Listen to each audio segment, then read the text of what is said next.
Hello students, आज हम लोग स्टार्ट करने जा रहे हैं स्ट्रेट लाइन मोशन।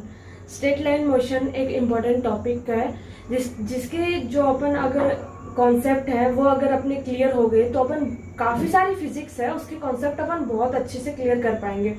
एंड अगर इसके क्वेश्चंस अपन बहुत अच्छी तरीके से सॉल्व कर पाए तो आगे के जो चैप्टर्स आने वाले हैं वो चैप्टर्स अपने को बहुत इजीली समझ में आएंगे और बहुत इजीली हम उनके क्वेश्चन सॉल्व कर पाएंगे स्ट्रेट लाइन मोशंस की वजह से। आप समझते हैं स्ट्रेट लाइन मोशन है क्या? तो स्ट्रेट लाइन मोशन मतलब कि एक सीधी लाइन में अगर अपने को मोशन करना है तो अब मोशन क्या है इसमें, व्हाट इज मोशन। तो अपन इस चैप्टर में बात करेंगे what is motion, what is straight line motion and फिर condition of straight line motion and उसके बाद डिस्प्लेसमेंट की बात करेंगे और डिस्प्लेसमेंट डिस्टेंस की बात करेंगे, पोजीशन की बात करेंगे, स्पीड की बात करेंगे एंड एक्सीलरेशन की बात करेंगे। इसमें अपने को काफी सारे टॉपिक्स हैं जिनको अपन क्लियर करेंगे और इसके अपन क्वेश्चंस भी करेंगे। So let's start. What is motion? चलिए जानते हैं मोशन के बारे में। मोशन क्या है? जैसे कि अगर मेरे पास कोई गाड़ी है, वो गाड़ी मैं यहाँ से यहाँ तक चलाती हूँ। जैसे कि मेरे पास ये यहाँ एक गाड़ी है, इस गाड़ी को मैं यहाँ से यहाँ चलाती हूँ। टाइम के साथ कोई भी चीज जितनी डिस्टेंस कवर करती है, मतलब जितना चलती है, उसे अपन मोशन कहते हैं। तो मोशन सीधी लाइन में भी हो सकता है, एक स्ट्रेट लाइन में भी हो सकता है, ऐसे कर्व से में भी हो सकता है। मोशन कैसा भी हो सकता है। मोशन अपन मोशन बोलते हैं टाइम के साथ डिस्टेंस या दूरी तय की दूरी को अपन मोशन बोलते हैं। सो मोशन इज क्लियर। अब स्ट्रेट लाइन मोशन में मतलब सरल गति में अपने जो टॉपिक्स आते हैं विराम और गतिशीलता। मतलब अपनी जो गति हो रही है और अपन जो विराम अवस्था में खड़े हैं, जैसे एज लाइक मैं अभी स्थिर अवस्था में खड़ी हूँ और या जैसे अभी मैं मोशन कर रही हूँ, मतलब मैं चल रही हूँ, गतिशील अवस्था में हूँ। तो ये चीजें जो गतिशीलता और जो स्थिर अवस्था है वो प्रेक्षक के सापेक्ष प्रेक्षित होती है। मतलब जैसे कि अगर कोई चीज चल रही है, माना कि ये गाड़ी चल रही है और यहाँ मैं स्थिर खड़ी हूँ और यहाँ गाड़ी चल रही है, तो मैं इसे देख रही हूँ तो गाड़ी चलती हुई मुझे नजर आ रही है, मैं स्थिर हूँ, गाड़ी चल रही है। और अगर मैं यहाँ गाड़ी में बैठी होती और मैं बाहर की चीजों को देखती तो मुझे गाड़ी तो स्थिर नजर आती, लेकिन जो बाहर की चीजें हैं वो मुझे मोशन में नजर आती। तो मतलब चीजें जो गतिशीलता और स्थिरता है वो डिपेंड करती है अपने जो प्रेक्षक है वो कौन सी पोजीशन में है, वो गतिशील अवस्था में है या वो स्थिर अवस्था में है। एज लाइक अपनी अर्थ है वो मोशन में है, मानते हैं जो अर्थ है, अर्थ मोशन में रहती है, बट अपन उस पर रहते हैं स्थिर अवस्था में। लेकिन अर्थ के साथ साथ अपन भी मोशन में है क्योंकि अपन अर्थ की जो स्पेस है उस पे ही तो खड़े हैं। तो अपन जैसे जैसे अर्थ मोशन करेगी वैसे वैसे अपन मोशन करेंगे। सो अपन अर्थ को एक मोशन में नहीं मानते, गतिशील अवस्था में ना मानकर अपन उसे स्थिर अवस्था में मानते हैं। इसलिए अर्थ को अपने को स्थिर अवस्था में लेके तभी अगर अपन अर्थ को गतिशील अवस्था में मानेंगे तो बहुत सारे क्वेश्चंस जो अपने हैं वो बहुत टिपिकल होते चले जाएंगे। इसलिए अपन अर्थ को अपने सापेक्ष उसको स्थिर मानते हैं और जो उसके अदरवाइज जो चीजें हैं उनको अपन मोशन में मानते हैं। सो ये चीज ध्यान रखना कि अपन अर्थ को स्थिर अवस्था में मानते हैं, गतिशील अवस्था में नहीं लेते। चलिए अब जानते हैं आगे दूरी के बारे में, डिस्टेंस के बारे में। डिस्टेंस क्या होती है?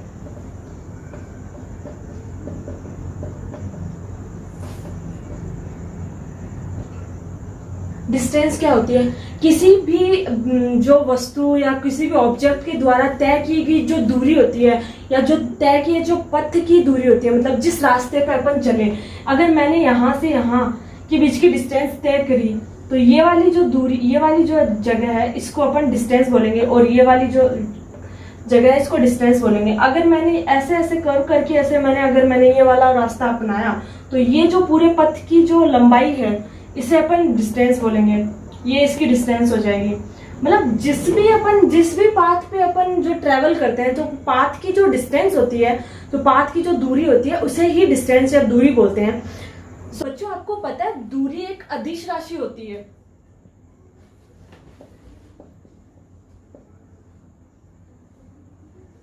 दूरी एक अदिश राशि होती है, दूरी की कोई दिशा नहीं होती। और यही अगर अपन देखें, जैसे कि मैं यहाँ से चला तो मैं यहाँ से किधर भी गया तो मेरे को तो दूरी नापनी है, चाहे मैं इधर से नापूं या चाहे इधर से नापूं, इसकी कोई दिशा नहीं होती, ये अदिश राशि होती है। ठीक है, चलो अब जानते हैं विस्थापन के बारे में। विस्थापन क्या होता है?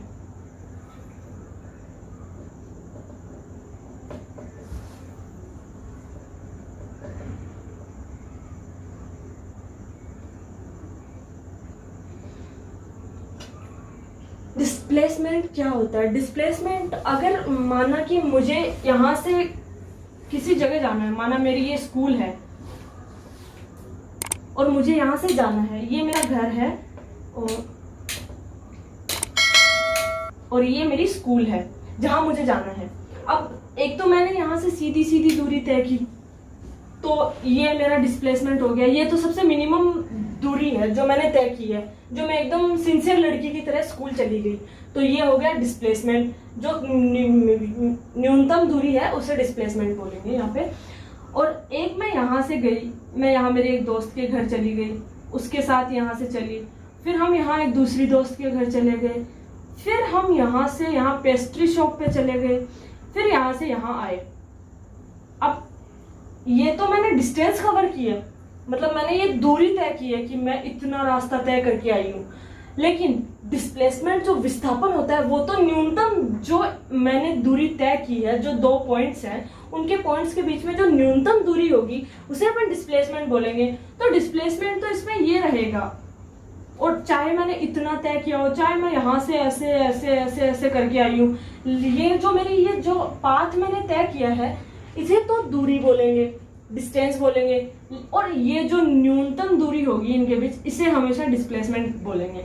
मतलब जो 2 ऑब्जेक्ट्स हैं उनके बीच की जो न्यूनतम दूरी होती है उसे डिस्प्लेसमेंट बोलते हैं, और जो मैंने पाथ तय किया है उसे हम बोलेंगे दूरी।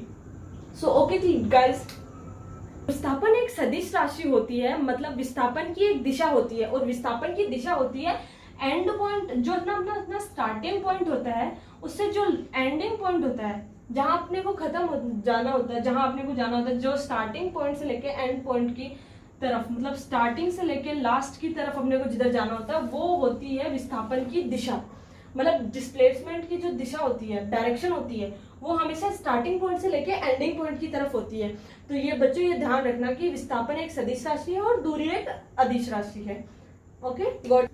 चलो अब जानते हैं स्थिति के बारे में, स्थिति पोजीशन के बारे में।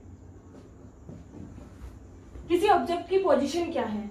किसी ऑब्जेक्ट की पोजीशन अपन जैसे अगर एक्स एक्सिस और वाई एक्सिस पे माने कि ये एक्स एक्सिस है, ये वाई एक्सिस है, और मैं यहाँ खड़ा हूँ, या मेरी यहाँ पे मैं से यहाँ खड़ा हूँ, ठीक है, तो यहाँ पे मेरी जो पोजीशन होगी उसे मैं निर्देशांक ज्यामिति में कैसे दर्शाऊं?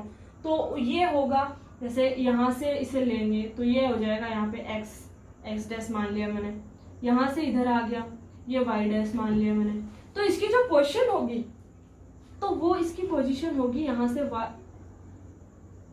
X dash comma y dash, मतलब कि मैं एक्स दूरी पे खड़ा हूं वाई लंबाई पे। ठीक है, समझ में आ गया? तो इसे बोलते हैं स्थिति सदिश।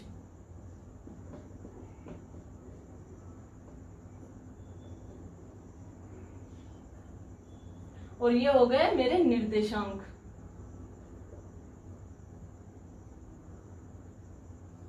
इसे कहते हैं पोजीशन। Okay got it.